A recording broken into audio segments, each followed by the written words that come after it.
I'm Aileen Kennedy and I work at the University of Edinburgh in Scotland. I think it means the recognition from your colleagues, which is actually more important than the kind of maybe traditional markers of promotion in university. And it comes down to, why do you do your job? Well, you do it because you want your work to speak to people, and if people recognise it in this way, then it means it's speaking to people I want it to speak to. So for me, it's about the real reasons for doing the work I do and the recognition of my peers, and that's just so valuable. I'm co-leading a Scotland-wide research project called Measuring Quality in ITE, a project funded by Scottish Government trying to identify features of quality in a contextually appropriate way. So our argument was that most measures of quality in ITE that are out there and published are not ones that would fit easily with the kind of history and culture in Scotland. So we've created a collaborative framework for doing this, and we've engaged in a fair bit of empirical research. We're about halfway through a 6-year project. But one of the things that's come out of that I think is really relevant to the IPDA work is the views of the school teacher mentors who are supporting these student teachers. And a lot of what came out of the survey with them wasn't a massive surprise. So basically they were saying they don't believe students are as well prepared as the university staff, but you would imagine that might be the case.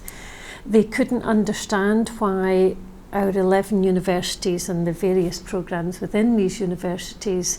organise placements and assessment in different ways, and they were making this plea to consolidate and have this all done the same way. With there's a phrase from one of them that says, surely it can't be that difficult, basically to get your act together.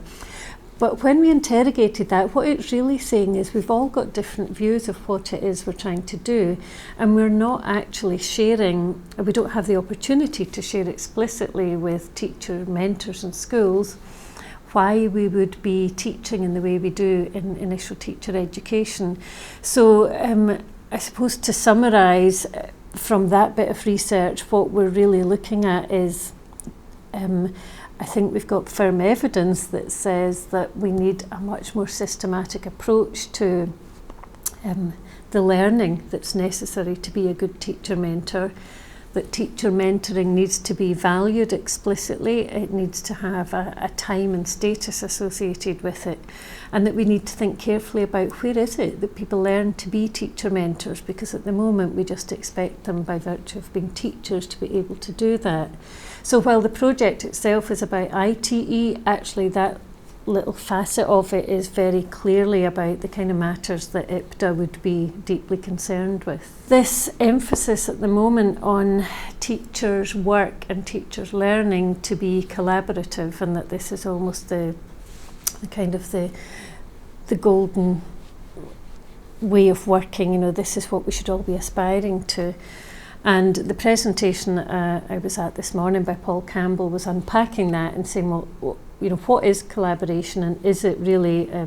as valuable as we're being led to think?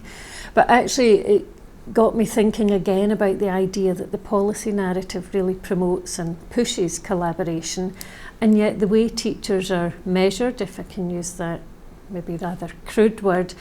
is deeply individualistic. So we have professional standards, we have in Scotland what's called professional review and development and professional update, with a requirement to return basically your evidence of having learned against a standard as an individual to the teaching council. And while that might be right in some ways, for me it goes against the kind of tenets that are associated with collaborative practice. So I think there's a massive burning issue there around how we actually get the various parts of the system to work in alignment, rather than what seems to me at the moment to be in complete tension actually. My role as one of the managing editors of Professional Development in Education, which is one of the journals of IPDA, we're currently looking at trying to push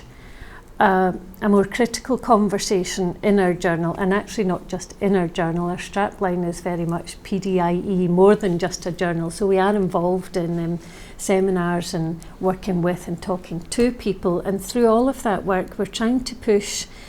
the idea that actually some of our professional learning practices are really very hegemonic, and we're not even conscious of the fact that we're engaged sometimes in practices that are discriminatory, sometimes and very often in practices that are not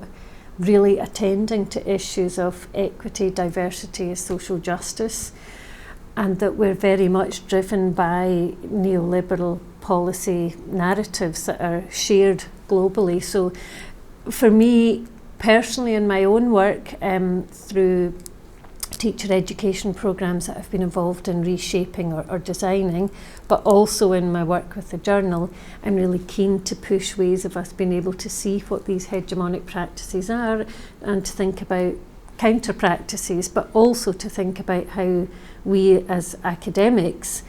can find ways to unpack and articulate what's happening so that we can share that understanding more widely in our policy and practice communities.